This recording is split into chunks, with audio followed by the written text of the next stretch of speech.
killed her mother's boyfriend. People wailed, people shouted, but what happened will leave you shocked.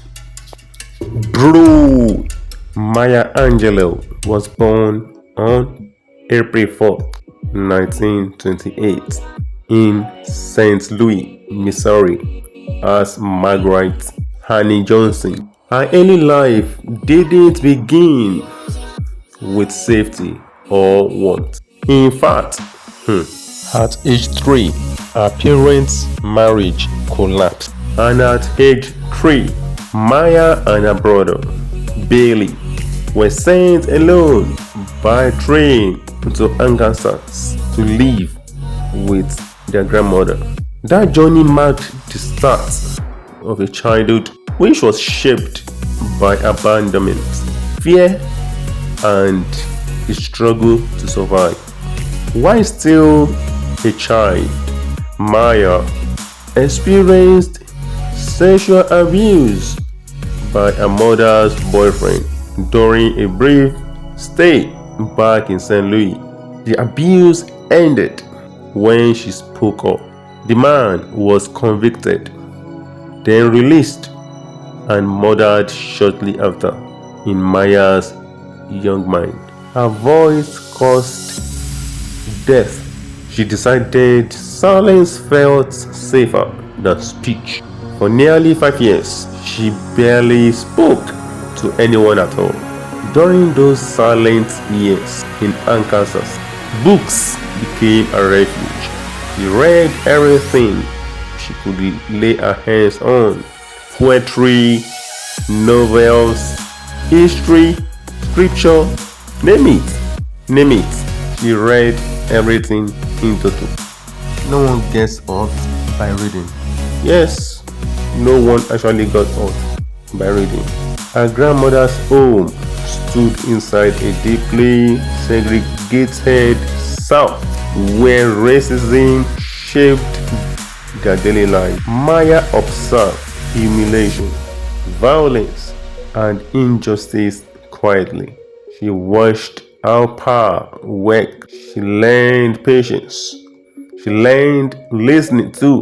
When Maya finally began speaking again, her voice carried weight. Language mattered to her.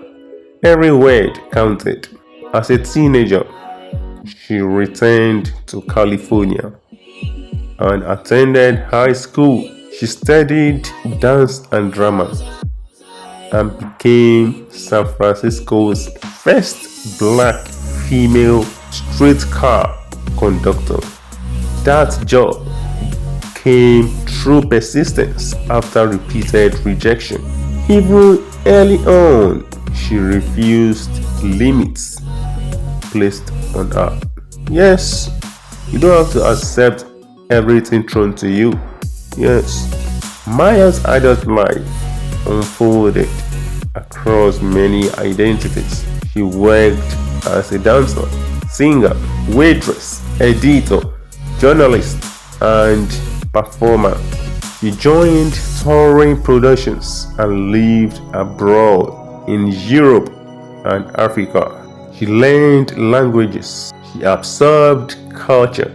She raised her son as a single mother while moving between countries and careers. Stability rarely existed, but determination stayed constant.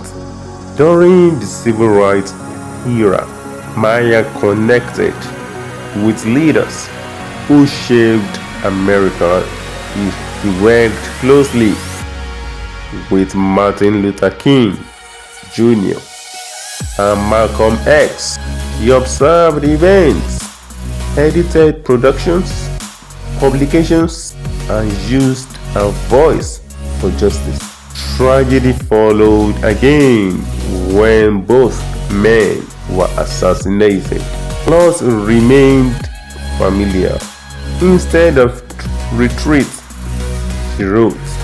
In the year 1969, Maya published I Know Why the Caged Bird Sings. The book broke silence around trauma, racism, and womanhood. Publishers doubted readers would accept such honesty. Readers embraced it. The memo gave language to pain many carried quietly. Schools assigned it. Critics praised it. Some even attempted to ban it. But Maya stayed steady. She believed she believed truth belonged in the daylight. Writing became a anchor. She published poetry. She published poetry that spoke plainly and powerfully. Her voice carried rhyme, shaped with oral tradition and lived experience. She read her work aloud with authority. Audiences listened. Her presence commanded attention without shouting. Maya also performed on stage and screen. She wrote screenplays, directed films, and acted in theater. She taught at universities without holding a traditional degree. Students valued her wisdom more than credentials. She taught discipline, clarity, and respect for language. In the year 1993, Maya recited a poem at the United States presidential inauguration. Millions watched. Her voice carried history, resilience, and dignity. So the moment affirmed her place in American culture. Honors followed, medals and awards, plus invitations from around the world. She accepted recognition with grace and never forgetting her beginnings. Despite public success, Maya never portrayed herself as healed or untouched by pain. She spoke openly about fear, doubt, and ongoing growth. She believed courage is developed through repeated action, not comfort. She embraced self-respect, work, and honesty. In later years, Maya continued writing essays and reflections, and not in slogans. She encouraged people to learn who they were and stand firmly there. She remained curious until the end. Maya Angelou died in May 28, 2014, at the ripe age of 86 years. Her legacy lives through words that continue to give voice to the silence. She did not escape pain at all. She only transformed her relationship with it.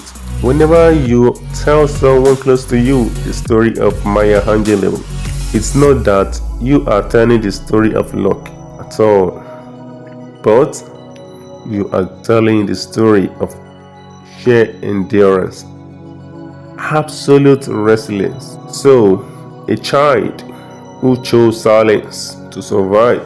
You are telling the story of sheer endurance, the story of a child who chose silence to survive.